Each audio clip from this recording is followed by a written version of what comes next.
These women are completely out of touch with reality. And you're right, ABC should wake up. Joy Behar stunned viewers when she said Donald Trump's press secretary, 27-year-old Karoline Leavitt, only secured her position because of her good look. White House Press Secretary Karoline Leavitt.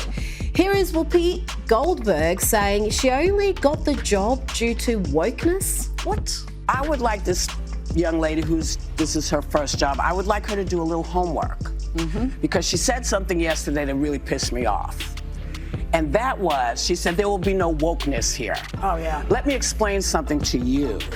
Because without that wokeness, you might not have that job. No, Whoopi. Corinne Jean-Pierre got the job because of wokeness. You and your old mate Joy Behar may have your jobs because of wokeness, but do not smear a competent professional woman like Karoline Leavitt with your nonsense, and don't lie about this being her first job. We know what you're doing there. Press Secretary Karoline Leavitt.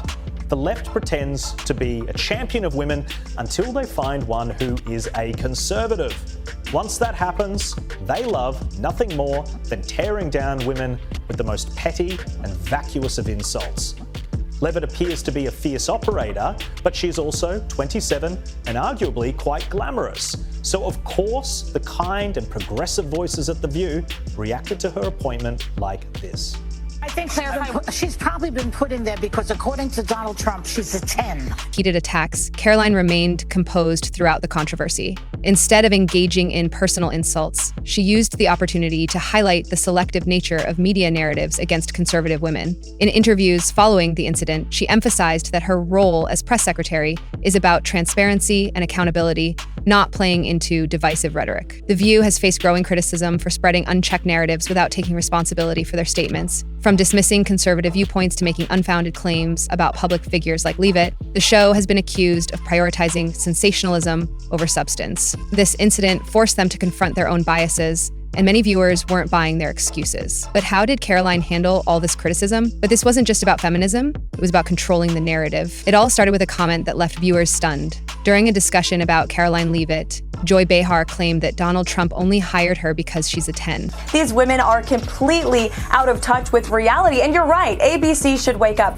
I think she's probably been put in there because, according to Donald Trump, she's a 10. You know that's what it is. I want to be clear, though, it's not her first job. It was her first press briefing. She worked in the previous Trump administration. The comment was bizarre, especially coming from Joy Behar, who is as woke as they come and positions herself as a champion of feminism. This online commentator said, disgusting Joy Behar of The View accuses Karoline Leavitt of being hired only because Donald Trump thought she was a 10. Karoline Leavitt actually comes with real job qualifications, unlike Biden's DEI hires, Joyless Behar. This commentator doubled down, saying Karoline Leavitt was only hired by Donald Trump because she's a 10. You know that what it is. Actually, she's quite capable, unlike the last press secretary who was only hired because she was a black lesbian.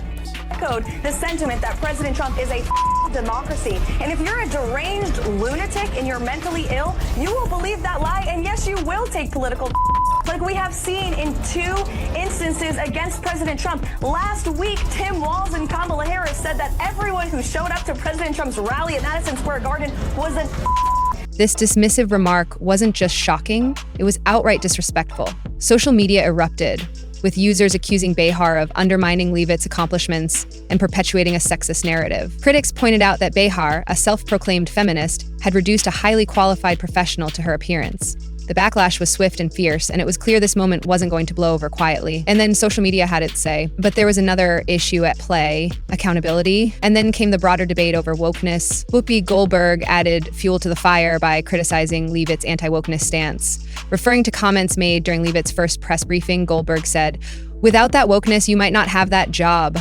She argued that progressive movements paved the way for women like Leavitt to hold positions of power. However, her remarks sparked debate about whether modern wokeness aligns with its original intent of inclusivity or has become a tool for ideological conformity. For many viewers, Whoopi's comments felt less like advocacy and more like an attempt to discredit Leavitt. And this wasn't the first time conservative women faced such treatment. Progressive voices often champion women's empowerment until those women happen to be conservative. The View's remarks highlighted this glaring double standard.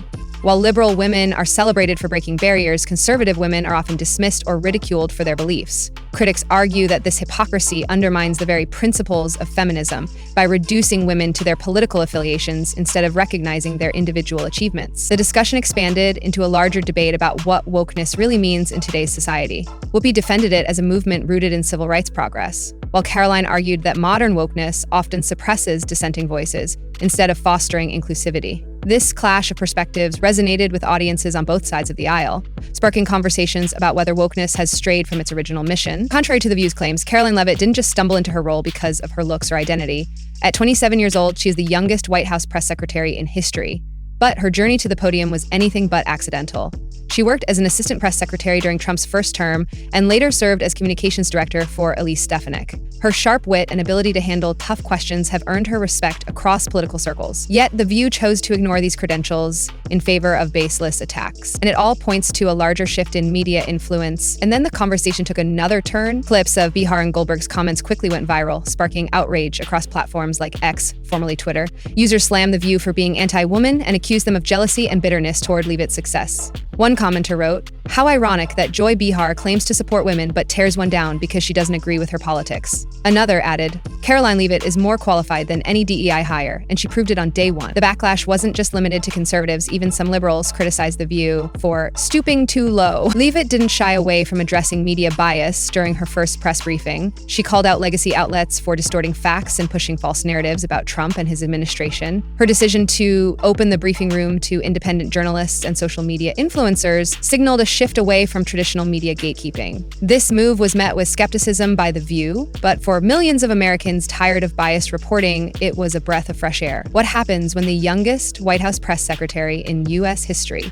faces off against one of television's most controversial talk shows? Sparks fly, tensions erupt, and the internet explodes. Karoline Leavitt's recent clash with The View didn't just make headlines. It exposed a glaring double standard in how conservative women are treated in media. Let's dive into the controversy that has everyone talking. But Joy wasn't the only one stirring controversy. The clash between Karoline Leavitt and The View wasn't just another political debate. It was a microcosm of larger tensions in media and society today. It exposed double standards, challenged outdated narratives, and signaled a shift toward greater accountability in journalism. As Americans continue turning to alternative news sources, one thing is clear: the way we consume information is changing, and those who fail to adapt will be left behind. What do you think? Let us know your thoughts below. Karoline Leavitt represents a new generation challenging traditional media narratives. Her decision to include independent journalists and influencers in White House briefings reflects a growing distrust in legacy outlets, and it's forcing platforms like The View to adapt or risk irrelevance. For years, mainstream media controlled public perception with little pushback. But those days are ending.